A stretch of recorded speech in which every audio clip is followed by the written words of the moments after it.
Welcome to the Drum Show, where we're looking at Ukraine and information war. The aim here is to really understand how the marketing toolbox is being weaponised and really to get insights into how governments and brands are coping in this weird new environment. And today's show, I'm pleased to say, we're going to be looking at how some global tech companies haven't quite got the deglobalising memo.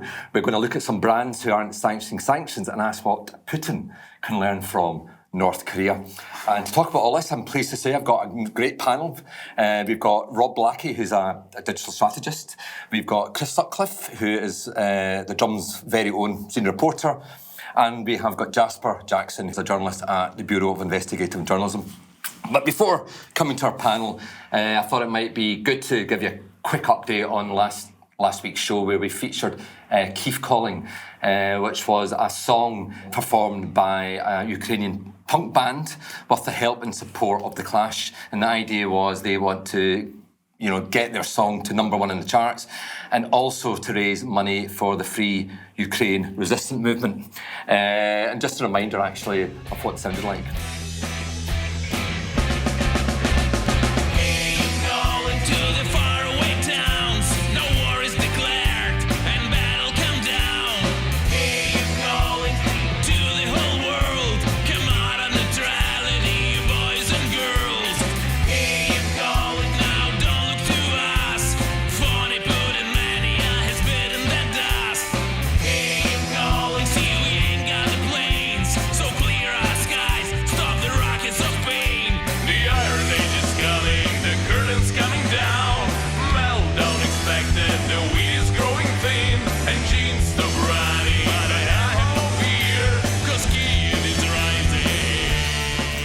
Well, very stirring stuff, I'm sure you'll agree. And I have to say they have had some success. I believe they've now got 500,000 sort of downloads or listens or whatever, and they're being considered as Ukraine's entry into Eurovision Song Contest. But to get a proper update from them, Hannah Bowler, another one of the Drum journalists, actually caught up with the lead singer as well as the representative from the Free Ukraine Resistance Movement, and this is what they said. Can you tell me how your re-recording of London Calling came about, and what kind of led you to go through that project?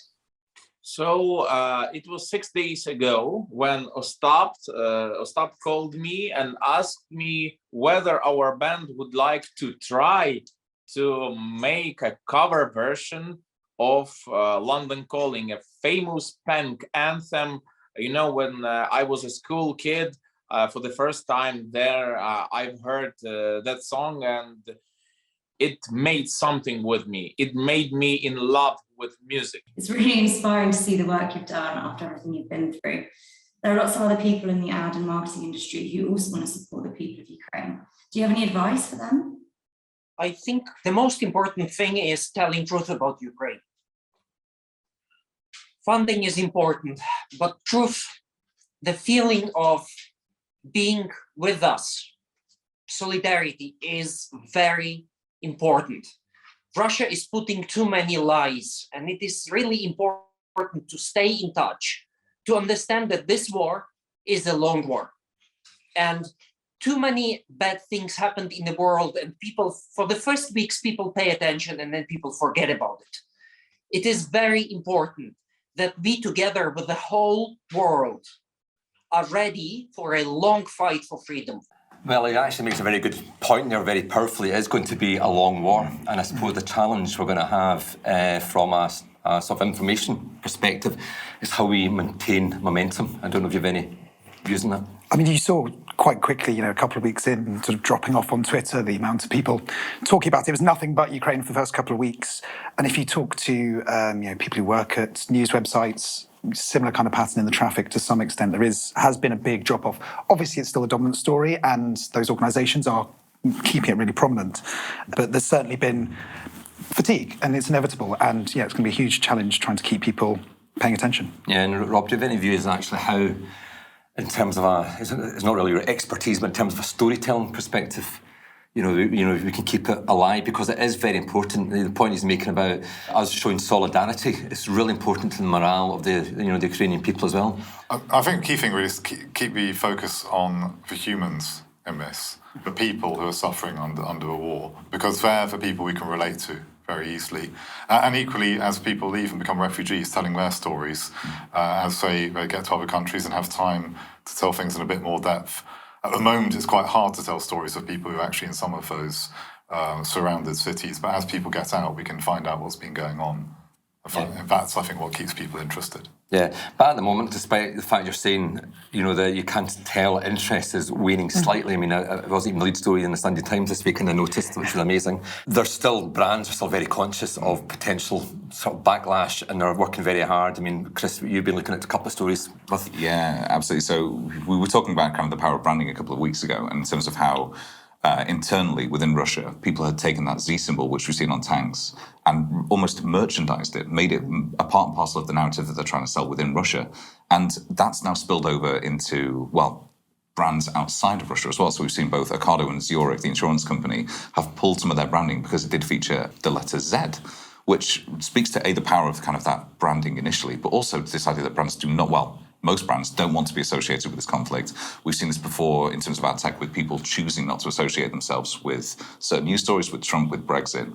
And yet now they certainly don't want to be associated with this in any capacity because of consumer sentiment. Even though it is waning, it is still there, and it's still very much on the Ukrainian, it's on the Ukrainian public side. Yeah, and it's interesting that it's just taken as war to remind people of the power of graphic design, isn't it, really? I mean, and the danger people now regard the Z as a bit like the swastika. But I certainly feel for like Avocado with their Zoom service. Yeah, because could never have seen this coming. I mean, it's been forced upon them, and credit to them that they have taken that action.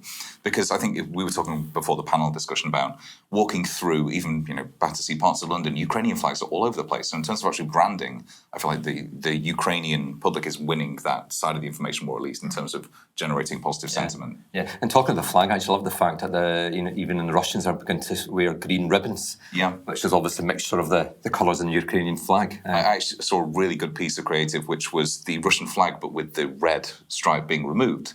And it was a white one underneath, and it was all about removing the blood from the Russian flag, which was a fantastic piece of imagery. And it's one that I think we're going to see a lot more of as people within Russia as well start to voice their concerns, their kind of trepidation about this war more vocally. But the other issues, again, a lot of companies have been a bit criticised. HSBC was in the news this week, wasn't it? Because they've been sort of removing the word war. Taking any reference to the invasion out of their communications, seemingly so that they don't piss off the Russians, is a bold and brave move. I think it's weirdly, you were just talking about protests within Russia. There's a sort of slight sort of similarity in that a lot of the protesters in Russia are being arrested even when they're holding a sign that doesn't say anything. It's not necessarily about the Russians know there is an invasion going on. It's about controlling what people are allowed to say. And in many ways, what HSBC appear to be doing there is very similar to the kind of state control that the Orwellian state control that Russia's actually putting in place. Yeah, but very subtle as well, isn't it? And I think it's in our investor reports and things.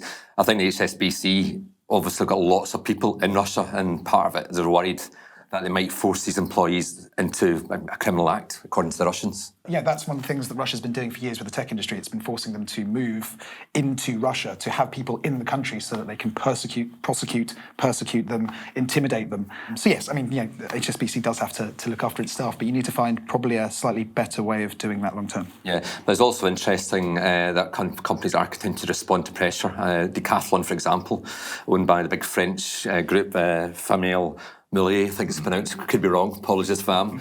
But they were criticised because they've got massive company.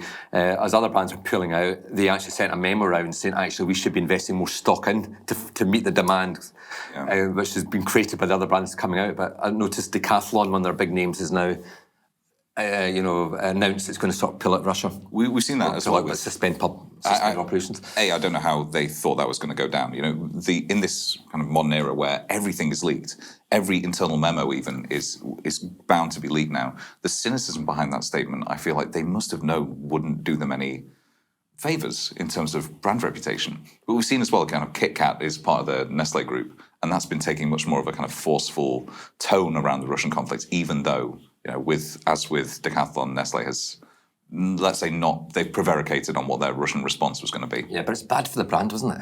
It certainly is, and that's one of the things that surely at this moment as well, particularly outside of Russia, you must be aware that that stuff is going to become public knowledge eventually. It just seems to be anathema to what they should be doing in terms of making sure that their brand actually stands for something. We were talking about purpose and Unilever a couple of weeks ago, and this just seems to be completely counter to that. Because there's obviously a company which is not used to having to face criticism. They're quite bland brands.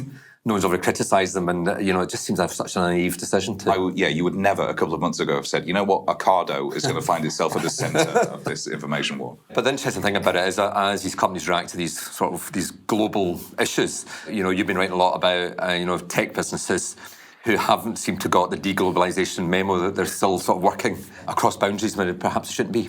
Yeah, I mean, the story we published today with The Guardian is specifically about Yandex, which is the Russian Google. Like Google, it runs a search engine, but it also runs a big ad tech business, and that ad tech business is still operating on some of the the biggest sites in Russia, pushing propaganda and misinformation about the invasion, both state-owned sites and others run by oligarchs and various relatively unsavory people. And this is stuff like the US is running bioweapons labs in Ukraine, which is not true. And Yandex is still helping them monetize that content. They're making money off this. That's helping fund their operations. And Yandex is, it's headquartered in Moscow, but it's owned by some of the biggest investment funds in the world, mostly US ones. And it's a really good example of a couple of trends. Basically, the technology world is incredibly integrated across the world. It's all interconnected. And the ad tech particularly is both hugely distributed and connected, but also really, really opaque. It's a problem we see with other forms of misinformation. Brands often don't know where their ads are going. And this is something that the Check My Ads Institute guys did in their most recent newsletter, where they talked about the fact that Google, in fact, is apparently directing advertising from quite respectable brands to a range of sites that are pushing misinformation about the invasion, propaganda on behalf of the Kremlin. And, this kind of stuff was going on for years across different areas, and it really shouldn't take a war to make us realise quite how bad the repercussions can be. Well, we were talking about that slightly before the panel recording as well, and you were saying that kind of the opacity of what Google actually surfaces has been an issue for years. It's just that it has become in stark focus over the last couple of months. Oh, absolutely, and it's a great advantage for us because obviously we're showing ads in Russia, and the opacity of the ad system is massively to our advantage because it means we can show ads in all sorts of places and get around Russian censors. And the interesting thing, I think, is really to enforce policies. Nobody actually has good enough tech to do that. It's always a bit of tech and a lot of humans. And I think companies that want to be a bit more responsible, like Google, at least employ some humans to do that. Obviously, the regulatory pressure, if you're operating in Russia, is not very strong normally because the Russian government is so corrupt. And I think it's only now that the Russian government wants to censor things that they're starting to say to the companies, well, it's your job to make sure that no ad says there's a war in Ukraine. But actually, the companies don't necessarily know how to do that because they don't normally bother censoring anything. They just take anyone's money. And so from our point of view, that's absolutely fantastic for getting ads through. Obviously, for the world as a whole long term, it would be good if we had better regulation. It's both opportunity and a threat, really. It's an opportunity and a threat, but of course, we've got to remember the rules we want to play by in a democracy should be by rules of that democracy. When we're up against people who poison and kill as routine, we sometimes have to take our gloves off and get our hands dirty. Because normally this sort of, when we're speaking to this, the drum show, we're talking about creativity. But this goes to the heart of the real front line and information war. It's really about how data is managed. And I think Yandex, because people don't know, is a Russian equivalent of Google. It runs all sorts of services, including taxi hailing apps and all the rest of it. But as well as provides a lot of SDKs or software developer kits for app developers. I mean, and I think the allegation is that there's 52,000 apps which has your technology and is sending data back to Russian servers. I mean, it's a really good story in the FT this week that basically shows quite how exposed through the use of some of the technology that Yandex is involved in, how loads and loads of apps are potentially sending quite possibly significant data about people using services that don't have this branding on it and that are often billed as secure, sending data back to an organisation that has servers based in Russia, and thus Russia can, in theory, compel them to hand over that data. And again, this is another story about Ukraine that actually shows us far broader issues with the world of advertising and tech, but really bringing them to the forefront. So it was, the researcher Zach Edwards, and this has since been verified by the FT. He found that the Appmetrica API is embedded in endless systems, effectively, like you said, from VPNs to voice communications platforms, effectively making it, part and parcel of the internet as we currently experience it. And you were saying that you almost feel like we need white hat hackers, but for kind of wider, more holistic. Yeah, because the tech people who run tech companies like Zuckerberg, they get hacking, they get the idea. Somebody breaks into your systems and messes around with it.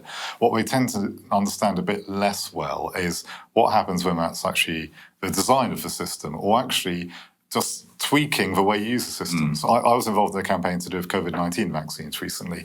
We were just talking about a COVID-19 vaccine that was being developed by a legitimate company. Put ads on LinkedIn, and we automatically got banned by LinkedIn's algorithm for, vaccines, probably misinformation, automatic ban. And of course, if you change that to use a slightly different wording that doesn't have the word vaccine or indeed COVID in it, you can say, we've got something that's going to protect you, but you don't get blocked. And actually that sort of way around the system, it's not hacking, it's just using a system slightly differently. And the tech companies tend to have a blind eye to it. And so what we really need are the people who do things like online gambling. Because those guys will get in anywhere. They will find a way to twist any system, and they will find a way to make money out of that. And those are people who actually really need advising you on where the holes are in your systems, because they're the people who know how to find it. But from not the sort of tech from a consumer point of view, it's really hard to know, isn't it? Because the Yandex systems, for example, if you're in Ukraine and you decide to download a VPN, there's no way of knowing if Yandex are behind part of that app, because the permissions don't take that into account. So there's no way of knowing that actually your data and identity could be going back to a Russian server. And one of the things in that story, though, is that, Yandex are doing this bad thing. They are a Russian-based company, even if they're owned by the US investors. But Apple and Google weren't doing a good enough job of making sure that these kind of loopholes were not actually, they weren't doing a good enough job of closing down those loopholes. And we were talking earlier about regulation. Regulation is great and needs to be better, etc., but it takes time. The other angle for consumers is you cannot be sure necessarily that the tech you're using is secure or isn't doing bad things. But when you find out, you can start applying your consumer pressure on, in this case, it's going to be Apple and Google. But with misinformation on websites, a lot of time it's going to be if a brand is appearing next to something that is bad, it is leading to bad circumstances, that brand needs to know that it has to act on that. If that's the case of telling its ad buyer that they should need to do a better job of placing their ads in the correct place, you need to apply pressure throughout the system, and consumers can do that on brands that hopefully will know there are repercussions to what they do. And I suppose what consumers have to aware is actually the Ukraine conflict. It's been fought on your iPhone or your tablet or whatever. To some extent, yeah. But it's partly that opacity. I mean, the amount, just take a kind of end user agreement, for instance. It is impossible to take in every end user agreement for every app that you want to use. Often, a lot of the kind of those loopholes aren't even included in that. So if you want to be completely clued up, you have to put your faith in the app stores, in the tech platforms that are actually serving these apps and these tools to you. And when that breaks down, when you find out that there are these loopholes, who do you then turn to? Because tech literacy and media literacy to a sort of wider extent is so hard to... And it's almost impossible. I don't think there's anyone who really understands all of it. I mean, if I talk to people experts in programmatic, they wouldn't understand the nuances of email or SMS or Facebook's advertising platform or Yandex. I'm not sure they even understand programmatic most of the time. It's so complex. Exactly. Yeah, but anyway, that segues, it does bring us into what you've been working on in terms of programmatic. Using these sort of programmatic systems to try and tell the truth to the Russians. And obviously you're on the show a few weeks ago, so good to get an update of where you are now. So just to remind everyone, we've spent the last month helping Russians find real news about what's going on in Ukraine. Obviously, that's increasingly hard because Russia has banned certain websites. So, for instance, BBC Russian, you just don't get anything if you go there on a browser in Russia now. They try and ban certain words, like the word war. And, of course, if you try and do things like on accounts, often your account gets locked. My accounts of various sorts have been locked more times than I can remember now in the last month. And we found ways around all of those. And it actually, interestingly enough, the Russian system is so holy that we've found more ways to get around Russian censorship in the last month than we started with. So we're now getting more ads through every day than we were. So far, 84 million ads have shown. We've had several 100,000 clicks on our ads. Not all the ads are trying to get people to click. Sometimes we're just showing people news in an ad, and sometimes we're helping them find news somewhere else.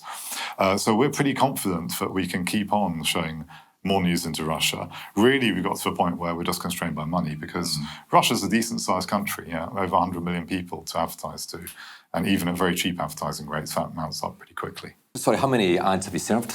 Around 80 million, 84 million. You're saying getting good engagement as well, so there seems to be interest in them. Definitely interest in them. Every ad we've had, anything that's to do with the war directly, has had very high engagement compared to anything you normally expect. And can you say, without giving too much away, what sort of sites or environments you're...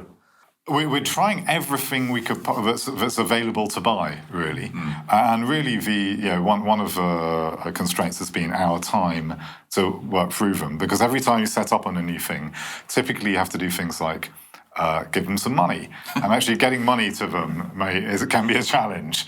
And obviously you need to sometimes wait for a credit review, and sometimes they want to review your ads, and then you see sometimes we go with too explicit an ad about the war and it gets shut down. And sometimes the whole account gets shut down. You have to set up a new account and try again with a slightly milder ad.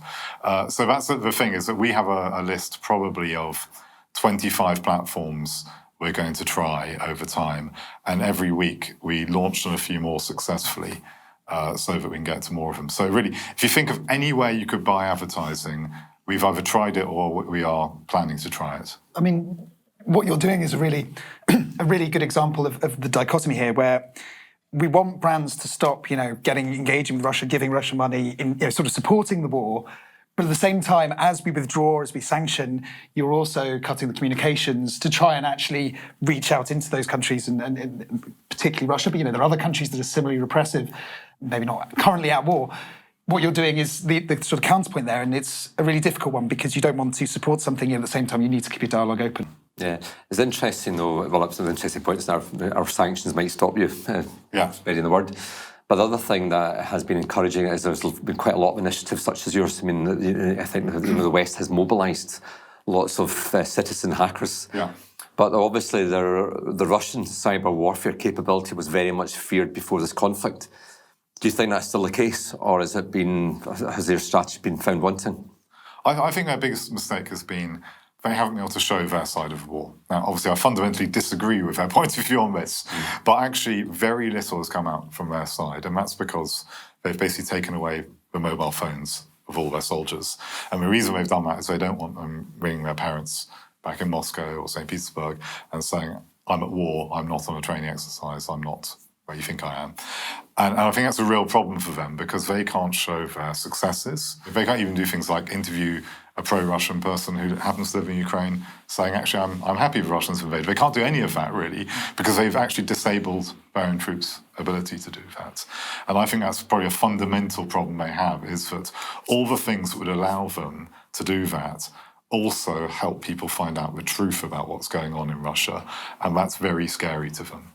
Mm-hmm. But they have been fighting back a bit, haven't they? I mean, there was a story last week going to the less complicated issues, where they published a cartoon on Twitter.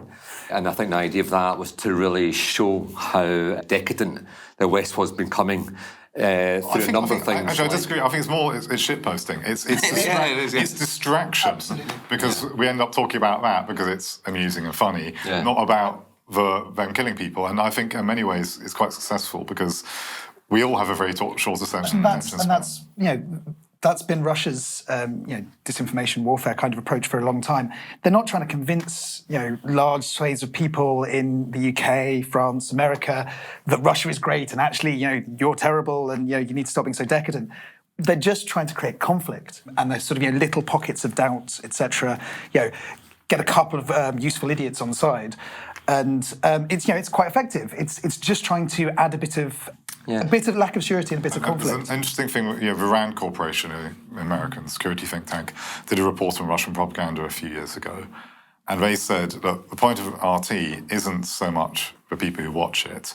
It's that people who are useful idiots get interviewed in a professional-looking TV studio, and somebody else who watches that on YouTube or social media somewhere, it's a signal of quality. Because when you see somebody in a TV studio, they're a serious person doing something serious. And even if they're spouting mad conspiracy theories, they appear to be a bit more credible. Yeah. And that RT's real point was just to provide that veneer of credibility. Yeah, I think a lot of it, the RT is always sort of based on, you know, what disputed facts.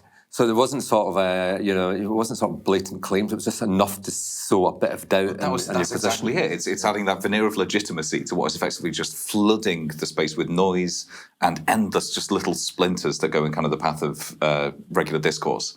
So it was never about maybe convincing everybody all at once. It was just, as you said, about kind of sowing enough doubt that we get distracted. And I think a lot of this is particularly. A lot of how this operates now is particularly related to the engagement economy that, you know, we're all dealing with, particularly in the ad market, where a lot of the useful idiots, and actually RT itself, they thrive and are incentivized by these systems to be more outrageous. So while, you know, you might get hated by 90% of the population for saying you love Vladimir Putin and think the war's a great idea, there's 10% of people who really engage with your content and, you know, give you both those dopamine hits and to sometimes money by spouting those views. So in many ways, the systems we built actually encourage a lot of this. And that's on all sides of political debate, by the way. There's people in every political niche who make their living out of being the most outrageous person in their niche. 100%. That outrage engine just driven, and it's been it's always existed to some extent, but it's been exacerbated by social. Yeah, it's interesting because obviously J.K. Rowling came out and because it's suggesting that actually look at J.K. Rowling, people trying to cancel J.K. as an example of Dick and West. She replied that actually, you know, comparison between these issues. However, I didn't realise, the J.K. Rowling and Putin had a bit of a history, and I think it was an insight into his almost mentality. That needled by the resemblance to a 10 years ago, yeah. but he actually started legal action against Warner Brothers because he claimed that Dobie was based on his appearance, which is incredible. I mean, the likeness is uncanny, I have to admit. Well, it's like you said, it's just shitposting your way through a war. It's ridiculous. It's those kind of appeals to populism and the kind of whatever's kind of the current like zeitgeisty conflict within a country. So obviously he's appealed to J.K. Rowling because she is getting a lot of attention at the moment because she keeps dipping her toe into bigotry. So he knew. Yeah. No, but I think it's also he does sort of this is this in RT was similar. They do actually go into sort of a legitimate issue and then they amplify it and suggest it's discourse, it's destroying the West and. It's an interesting one, and it's just, as we mentioned with Ricardo before. And that's what I find odd about Russian communications. On one hand, they're unsubtle. Like that tweet is very unsubtle, but on the other hand, there's a subtlety to it as well, and it's less subtle than Banksy, and that's saying something. Yeah, but talking of lack of subtlety, I don't know, did you see that North Korean video, which was this extraordinary, and I think probably Putin could probably, to be honest, distract people. I think Putin should do the same thing. In case you haven't seen it, we'll have a quick look at it.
Well, what do you reckon of that then? It's just bizarre. It's taking and that's kind of obviously North Korea. They have a history of a fascination with kind of the Western movies, but that looks straight out of a Steven Seagal movie. It does actually. It's ridiculous. Yeah. But it's also something you couldn't actually do in the West now because of social media, because the piss taking would make it counterproductive. Yeah. There's been all sorts of hilarious memes and that already. Yeah, exactly. But in North Korea, of course, he doesn't have that problem. Yeah. And therefore, it will maybe be taken a little bit more seriously. Yeah. Thanks to North Korea for giving us something to smile about, even if it does involve nuclear weapons. That's right. Well, I'm afraid that's all we've got time for. So that sort of scary and humorous note, we're going to leave you. So thanks, guys. It's amazing for your amazing insights, and thanks once again to all you guys for watching. We're going to sort of leave you once again to the strains of Kyiv Calling. We want to try and sort of get them as many views as possible in that video. So I hope you enjoy that, and we'll see you next week.